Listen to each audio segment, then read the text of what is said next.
你是否有过这样的梦境啊？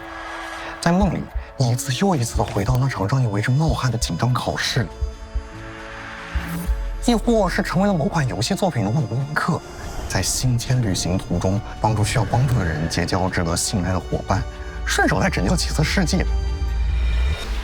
梦境世界为我们提供了一个充满想象力与真实感的空间，有时甚至让人感到流连忘返。但无论是美梦还是噩梦吧，大多都存在一个难解的问题：我们难以用主观意愿去干预这个空间。那么，梦境能否被我们控制呢？本期英雄研习会就让我们一起来寻找答案。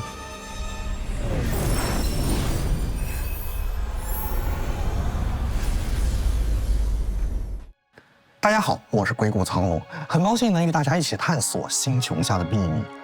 一直以来啊，梦境与现实是许多科幻作品垂青的题材之一。从莫卓斯基姐妹的《黑客帝国》到克里斯托弗·诺兰的《盗梦空间》，从博尔赫斯的《环形废墟》到厄修拉·勒古恩的《社会性的梦境》，科幻作品的爱好者们一直在探索着梦与现实的边界。在崩坏星穹铁道中啊，各位开拓者将前往由梦境与现实相互交织而成的梦想之地匹诺康尼。在现实中呢，匹诺康尼是一座悬于银河中的星际酒店，而在梦境里，匹诺康尼则是一座川流不息的大都会，它包容一切，鼓励人们用梦想创造财富和奇迹。而帮助各位开拓者游走于两个空间的手段，则是躺进酒店客房中看起来像是浴缸的入梦池，然后入梦。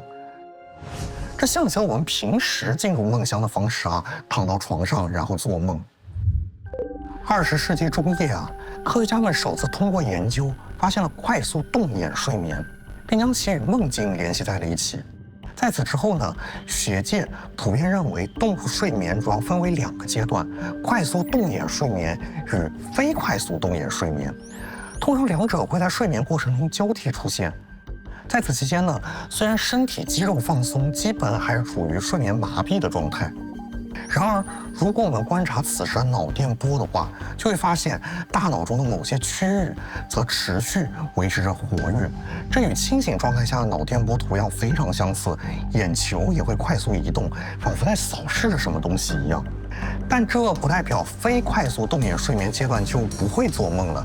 虽然在此期间啊，大脑活跃的表现将降至最低，人体将获得完全的舒缓，但这时也会做一些相对情景简单的梦，只是大多数人都记不得做过了这些梦而已。我们能够记得的梦境呢，大多都来自于我们即将苏醒时做的梦。这个阶段我们大多都处于快速动眼睡眠，因此梦境往往也就更加光怪陆离一些。我们在梦中经历种种逼真的体验，但是事后回想，又经常会觉得梦境里的种种荒诞与不合理。尽管我们身处梦中时，往往意识不到这些违和感。那为什么梦境中的真实感能与荒诞并存？在我们做梦的时候，大脑究竟在干什么呢？恰巧啊，来自挪威的心理学家、神经学家、诺贝尔生理学或医学奖获得者爱德华·莫泽教授也来到了匹诺康尼，让我们有请教授为我们答疑解惑。I'm happy to be here talking to you. Thanks a lot for inviting me. So my name is, as I said, Edvard Moser, and I'm a professor of neuroscience in Norway, and I work on the brain and also the relationship to behavior and try to understand how the brain works. So dreams are both realistic and not realistic. They contain some realistic elements, and those are, of course, based on our active experience. First and foremost, our memories, what we experienced during the day, sometimes also older memories, things that happen far into the past. They are the material that are used for dreams, and then they are recollected, often in a different order. And in addition then, dreams are also unrealistic because quite often those elements that we recall from memory are put together in ways that couldn't happen in a real way. there's also less control from what we call the frontal parts of the brain. Those that control in the wake state, they control everything and organize it. We know what's going on. 我大概明白了啊，其实做梦的本质呢，就是部分脑区的活跃，然后调动了存储在大脑不同地方的记忆的碎片，来创造出了如此具有创造力的梦境，而这也构成了梦境真实感的来源。但是呢，与此同时，我们负责逻辑啊、理性啊，最重要的一块脑区主要是前额叶等相关的脑区，它的功能的缺失，使得大多数人的梦境在演绎的过程中会走向荒诞，甚至无法意识到自己在做梦。而在很多科幻作品中啊，人物角色会清晰地认识到自己正在面对一个荒诞的梦境，并尝试在梦境中控制自己的行为，甚至让梦境走向依照自己的预期发展。那对于这类设定，我想知道 Moser 教授是如何评价的呢？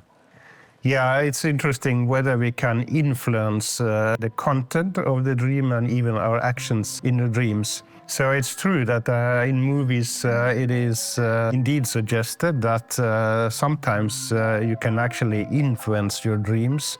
So if you think very much about a particular topic that should appear in the dream, it's more likely that it will appear in the dream. But I wouldn't say this is a reliable method for controlling the content in a dream, because you may perhaps dream about this particular thing that you decided about, but the rest then goes by itself.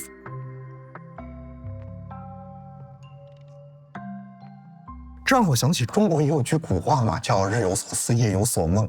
近年来啊，我知道也确实有一些研究发现，在睡眠前进行自我暗示，往往能够增加对梦境的控制，这也被称为所谓的自我暗示法。比如啊，我在睡眠之前尝试集中冥想，让自己放松的场景，在梦境中就更容易进入期望的空间。If you want to control the content of a dream, then perhaps it's more likely in the early morning. And that's because the later during night, there are more and more dreams and you get more and more awake. You're getting then towards the boundary between dream and awake state. So as you approach the awake state, perhaps you can control larger aspects of what you're dreaming. 也就是说啊，我在清晨惊醒后，如果我怀着想见喜欢的角色的心情，立刻重新睡个回笼觉，就更有机会在梦中遇到他了。那按照刚刚的探讨啊，如果只靠自己，我们对于梦境的干预依然是非常有限的。那如果再借助一些外力呢？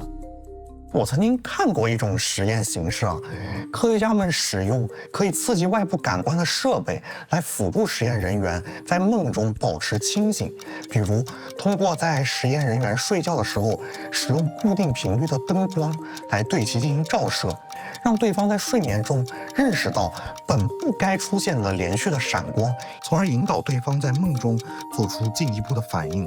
对于这种方法，我想知道 Moser 教授是如何评价的呢？ It is true that light cues can be used like any sensory cues to influence the content of the dream. There are examples from other sensory systems, but you could use lights, present the sleeping subject with a light, and then train the person in advance. There's some probability that the person will then incorporate this into the dream. Maybe I should mention a study that was published in Nature just a few weeks ago. It's quite interesting. They had human subjects were sleeping. They then trained them to and instructed them in advance was that they should do during the dream. Then a person would ask them either to smile or to frown with the eyebrows, right? Do one of the two things. They could actually train them to do this, even if they were dreaming. So that means we are responsive to, we can be trained to be responsive to cues from the outside. 也就是说，在完成了一定训练的前提下，我们确实更有可能借助外界刺激所带来的暗示，实现对梦境的影响。只是它们影响效果暂时还相对比较有限罢了。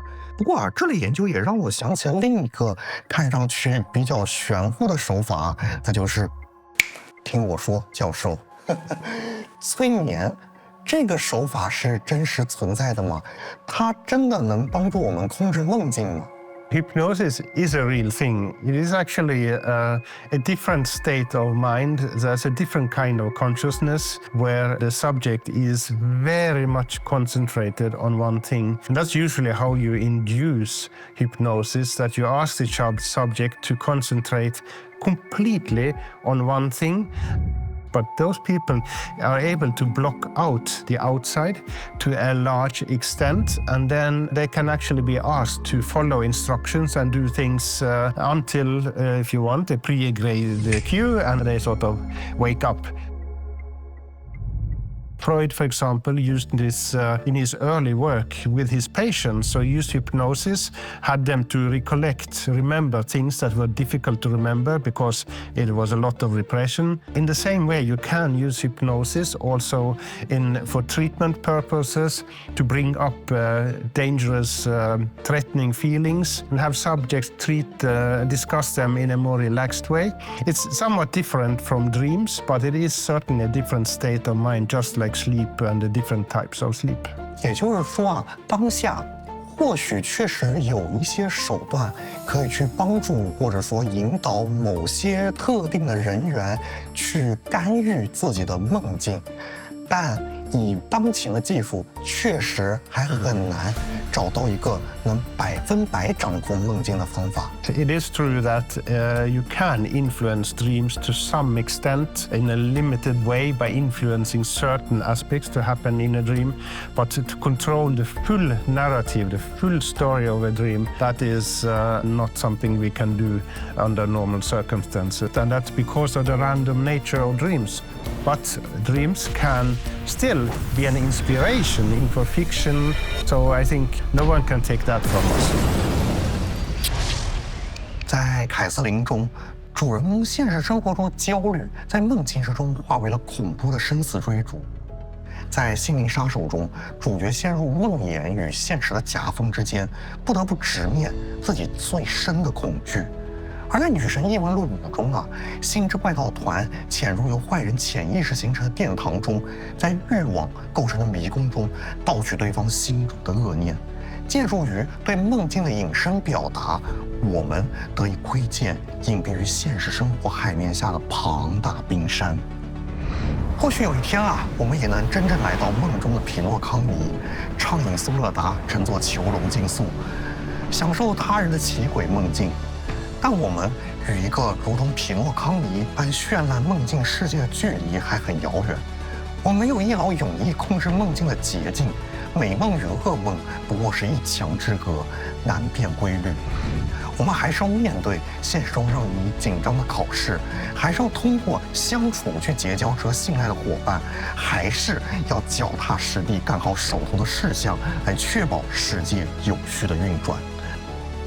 但在这里，我们也能学到真实的知识，拥有真挚的友情，并确确实实地感受到这个世界因我们而改变，因我们而向前。恰如Emily Dickinson 那首诗一样 ，Dreams are well, but work is better。